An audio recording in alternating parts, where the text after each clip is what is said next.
Hai. Welcome back to my channel. Saya Seto, cuy. Aduh, gue dari kemarin tuh seneng banget dan baru bisa bikin videonya hari ini di tanggal 21. Berarti itu kemarin tanggal 20. Yang menarik adalah hasil kerja KDM itu tidak sia-sia memang ya. Secara masyarakat juga melihat bahwa kinerjanya luar biasa. Dan kembali lagi ada poll tracking melakukan survei di mana nama Deddy Mulyadi itu masuk dalam capres dan cawapres yang diperhitungkan. Karena menarik ya, nama Deddy Mulyadi menempati peringkat yang luar biasa menurut gua pada survei tersebut. Nanti pada akhirnya kita akan buka berita tersebut ya, nanti kita akan bahas yang ini. Tapi sebelumnya kita akan nonton dulu satu video yang menurut gua ini juga merupakan salah satu doa dari masyarakat, dan buktinya adalah video yang berikut ini yang kita akan tonton bersama. Let's go. Ibu siapa namanya? Saya Roida Rumah PA. Roida Rumah? Iya, itu suami saya, Pak. Paling ganteng ini, Pak. Oh iya, Pak Presiden. Sorry. Dua. Sorry, Pak. Maaf, Pak. Ini dua, Pak. Ini terlalu Pak Presiden. dimimpi, Pak. Mudah-mudahan, amin, Pak. Presiden saya Prabowo Subianto. Maaf, Pak. 2 periode. Maaf, Pak. Terlalu dimimpi, Pak. Bukan.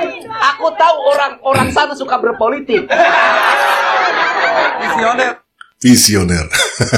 Si bapak itu visioner, dan dia entah sengaja atau tidak menyebutkan KDM itu presiden. Nah, sebelum kita masuk ke dalam beritanya, memang KDM ini banyak didoakan, tidak hanya di warga Jawa Barat, tapi di luar Jawa Barat juga banyak yang menginginkan beliau menjadi presiden. Tapi seperti tadi disampaikan, KDM bilang bahwa Prabowo 2 periode, dan kemungkinan besar mungkin ya dia akan mendukung Prabowo 2 periode, karena beliau kan di Gerindra juga. Tapi gue yakin tongkat estafetnya, entah kenapa gue punya feelings tongkat estafetnya akan ke Deddy Mulyadi pada saatnya nanti. Amin ya. Inilah hasil kerja keras si bapak, dan bagaimana dia konsisten terus dalam melaksanakan pekerjaannya yang menurut gua ya, semua pekerjaannya, semua keputusannya itu melalui hati. Semua kebijakan itu pakai rasa, pakai hati, dan itu yang akhirnya dirasakan oleh masyarakat ya. Walaupun pro kontra banyak ya di luar sana, yang tidak menginginkan juga ada yang kontra ya. Terlebih lawan-lawan politiknya tentu saja, yang kita juga nggak tahu bagaimana cara mereka dalam hal menjegal, karena bisa saja melalui kebijakan-kebijakan dicari celahnya. Itu kan udah banyak sekali berita-berita seperti itu ya. Kontroversi itu pasti terjadi ketika bapak gua nih memutuskan sebuah kebijakan. Walaupun pada akhirnya orang-orang yang nyinyir bisa terbantahkan, karena kebanyakan orang-orang yang nyinyir yang mengatai atau meledek kebijakan bapak gua, pada akhirnya nyerah dengan fakta, dengan keterangan yang disampaikan oleh bapak gue ini, bapak Aing. Ya, kebanyakan itu yang terjadi. Mereka akhirnya terbantahkan itu semua dan malu sendiri kebanyakan. Ada yang sudah marah-marah, begitu udah ketemu jadi ucing kan gitu kan. Setelah dijelaskan baru paham. Dan itulah orang-orang yang selalu melihat dari point of view yang negatif. Sementara kita coba melihat point of view secara positif ya cuy. Karena kembali lagi memang kebijakan KDM itu tidak ada yang sempurna, pasti ada kelemahannya. Tapi bukan berarti keputusan-keputusan yang dibuat selama ini menurut gue jelek, tidak. Karena menurut gue tetap bagus. Tapi apakah ada celahnya? Ada, pasti ada kelemahannya, ada. Yang kontra juga pasti ada. Tapi sebaik-baiknya seorang pemimpin menurut gue adalah seorang pemimpin yang berani mengambil keputusan, terlepas itu ada kelemahan di sana, yang mana sebenarnya tetap bisa kita perjuangkan, kita perbaiki menjadi jauh lebih baik. Kan itu fungsinya ya, gotong royong. Karena seorang pemimpin tidak mungkin bisa bekerja sendiri tanpa didukung oleh masyarakatnya. Tapi kalau masyarakat terus menentang keputusan gubernur, wah mau sampai kapan? Atau selalu tidak setuju, ya sampai kapan? Tidak akan tercipta kepemimpinan yang baik akhirnya, dan yang jadi korban adalah masyarakat dan Indonesia juga pada ujungnya. Oke, ini kita masuk ke beritanya, di mana nama Bapak Aing masuk ke dalam bursa yang dilakukan oleh poll tracking ya. Ini dia. Survei poll tracking soal capres-cawapres ada nama Deddy Mulyadi. Let's go. Nah, kita baca beritanya. Nah, ini. Poll tracking Indonesia melakukan survei terhadap kinerja setahun pemerintahan Prabowo Subianto. Tak cuma itu, poll tracking juga melakukan survei terhadap sosok yang berpeluang menjadi capres-cawapres yang berpeluang disebutkan. Direktur Eksekutif Poll Tracking Indonesia, Hanta Yuda, mengatakan Pilpres memang masih lama, tapi persepsi publik tetap menarik untuk dilihat sampai nanti Pilpres digelar 2029 ya. Walaupun tadi Pak Kadem menyebutkan bahwa presiden sekarang saya adalah Prabowo Subianto dan dia akan 2 periode. Kemungkinan besar Pak Prabowo 2 periode tetap ada. Dan kemungkinan Pak Deddy akan mendukung itu pasti karena beliau juga kadernya Gerindra. Dan seandainya iya, kemungkinan besar entah KDM di periode berikutnya menjabat juga 2 periode, atau dia mendampingi Prabowo Subianto sebagai cawapres, baru di tahun kemudiannya dia naik sebagai presiden. Opsinya itu yang bisa dilihat. Menjadi gubernur 2 periode, menurut gue juga sangat luar biasa, dan itu bisa menjadikan Jawa Barat menjadi provinsi yang bikin insecure provinsi lain sih menurut gue. Dengan pergerakan dengan 8 bulan, itu sudah luar biasa yang dilakukan. Top of mind, ini pertanyaan terbuka. Kita tidak membuat simulasi nama. Kita tanyakan ke publik. Jika pemilu dilakukan pada hari ketika wawancara tatap muka, Prabowo 40%, 40,6%, Deddy Mulyadi 9,1%, Anies Baswedan 4,4%, Gibran Rakabuming 2,9%, Ganjar 1,7%. Yang dilakukan di Jakarta pada hari Minggu tanggal 19 Oktober. Jadi ini top of mind. Jadi tidak dikasih opsinya siapa yang akan kau pilih menjadi presiden. Ini langsung aja. Tapi yang disebut namanya yang pertama adalah Prabowo, kedua Deddy Mulyadi. Jadi Deddy Mulyadi menempatkan di posisi kedua. Lalu rilis survei poll tracking terkait evaluasi kinerja 1 tahun pemerintahan Prabowo. Ini juga ada. Lalu elektabilitas calon presiden, simulasi semi terbuka. Yang di atas ini kan top of mind ya, jadi tidak disebutkan. Sementara di sini ada elektabilitas calon presiden, simulasi semi terbuka calon presiden. Di sini Prabowo Subianto masih menempatkan posisi di pertama. Lalu ada Deddy Mulyadi di posisi kedua. Pak Anies Baswedan masih ada namanya di sini di posisi ketiga. Lalu Gibran menempati posisi keempat dan seterusnya. Artinya di sini konsisten Pak Deddy Mulyadi masih di posisi nomor 2 di bawah Pak Prabowo. Lalu simulasi 10 nama calon presiden ini disebutkan 10 nama ya. Dan 10 namanya di sini yang diangkat adalah Prabowo, Deddy Mulyadi, Pak Anies, Pak Gibran, Pak Agus atau Pak AHY ya, Puan Maharani, Pramono Anung, Muhaimin Iskandar, Zulkifli Hasan, lalu ada kita buka gini. Bahlil, nama Bahlil masuk cuy. Tadi kekecilannya.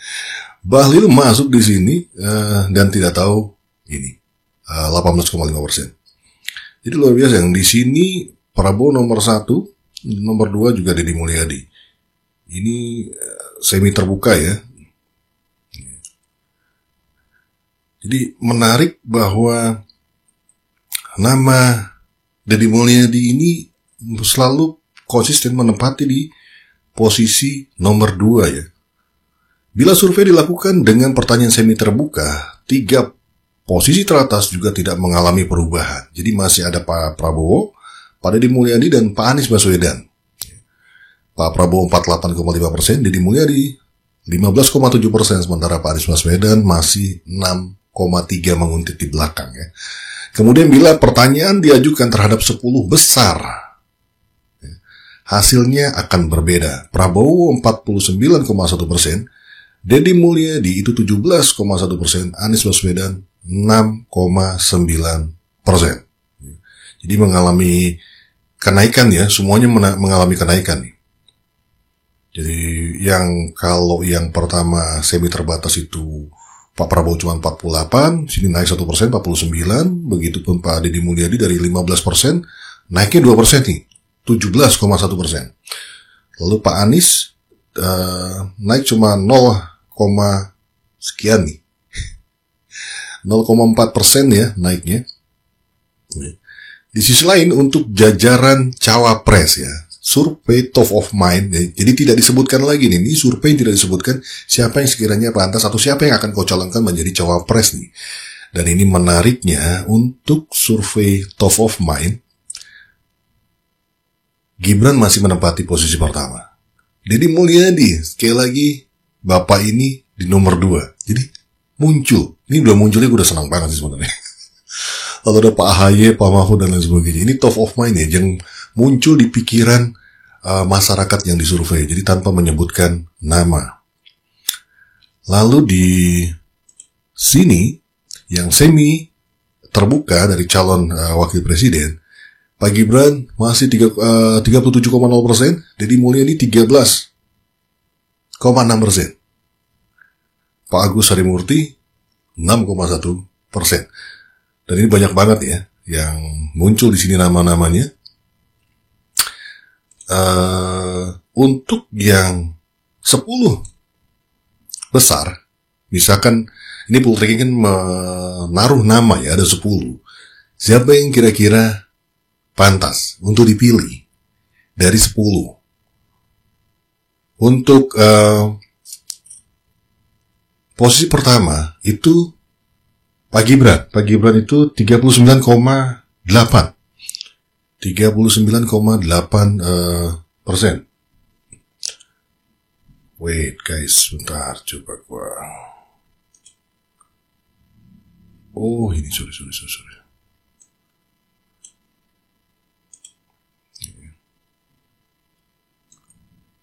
39,8%. Deddy Mulyadi 17 pas ya, 17% ya. Ini dari 10 nama yang dimunculkan ketika melakukan survei. Lalu ada Pak AHY juga di sini. Muhaimin Iskandar 2%. Menarik, ada nama Pak Teddy nih. Pak Teddy Indra Wijaya itu 1,9 masuk di bawah.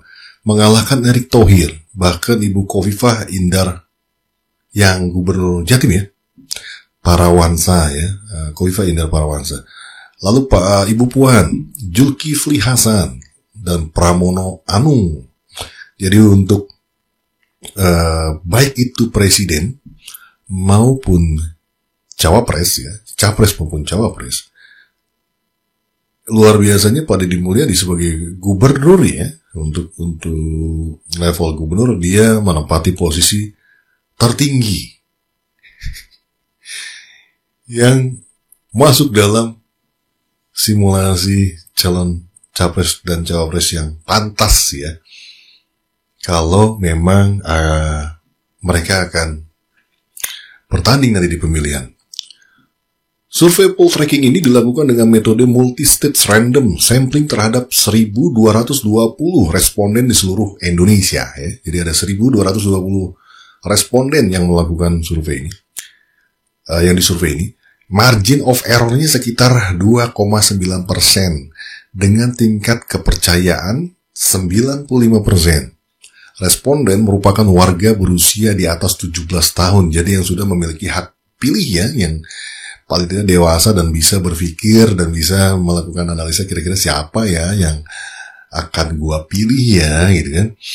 Responden merupakan warga berusia 17 tahun dan survei dilakukan tanggal 3 sampai dengan 10 Oktober. Dan ini munculnya kemarin beritanya di tanggal 20 Oktober 2025. Oke, itu yang gua bikin gua senang banget dari kemarin membaca ada nama Pak Deddy Mulyadi masuk di jajaran orang yang pantas untuk ikut dalam kontestasi sebagai presiden maupun wakil presiden. Tapi walaupun begitu, ini kan opini publik ya yang kemudian dilakukan survei, oleh poll tracking ini. Tapi ini menurut gue salah satu indikator bahwa elit-elit politik tidak bisa memandang sepele gebrakannya gubernur selama dia menjabat di Jawa Barat ya sebagai gubernur. Ini nggak bisa dianggap ringan pada Deddy Mulyadi ini. Karena dari masyarakat sendiri kita bisa lihat euforianya dan senangnya masyarakat memiliki gubernur udah terasa nih ya. Kembali lagi pro kontra itu memang selalu ada. Terlebih kebijakan KDM itu menurut gue kebijakan-kebijakan yang menurut gue sangat berani ya, yang dulu-dulu mungkin diam tidak berani mengambil keputusan karena pasti akan terjadi kontroversi, akan terjadi serangan. Tapi bapak gue dengan tenangnya dia berani memutuskan itu dan berani menghadapi dan berani menjelaskan, dan so far seluruh penjelasan-penjelasan dia terhadap dari kebijakan yang diambil itu menenangkan semuanya menurut gue sih, bikin tenang gitu. Kebijakan terhadap yang terakhir yang baru-baru kemarin itu masalah parung yang ditutup, tapi dia bisa menyelesaikan itu dan bisa merangkul semuanya, korbannya dirangkul. Walaupun di awal ada sedikit kontroversi karena adanya kehilangan pekerjaan supir dan lain sebagainya, tapi akhirnya dia tetap peduli terhadap hal itu dan memberikan dua opsi. Ada beberapa yang mungkin akan mendapatkan tunjangan selama pabrik itu ditutup. Tambang itu ditutup. Ada yang mendapatkan sekitar 2-3 juta opsi yang pertama. Opsi kedua adalah diberikannya pekerjaan kepada orang-orang yang mengalami dampak akibat terhentinya tambang. Sementara warga juga sudah bisa menikmati jalanan yang tenang, yang tidak berbahaya, yang bisa dilalui oleh anak-anak, ibu-ibu. Itulah bapak gua.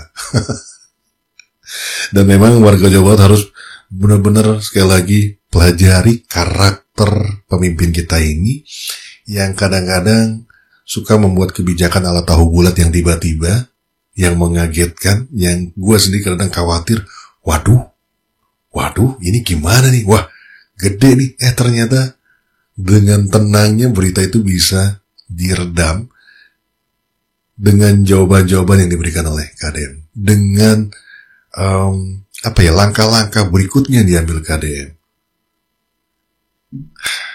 Well, gimana menurut kalian terhadap berita ini? Tulis di kolom komentar ya. Saya sehat buat kalian semua. So, is a wrap. Bungkus.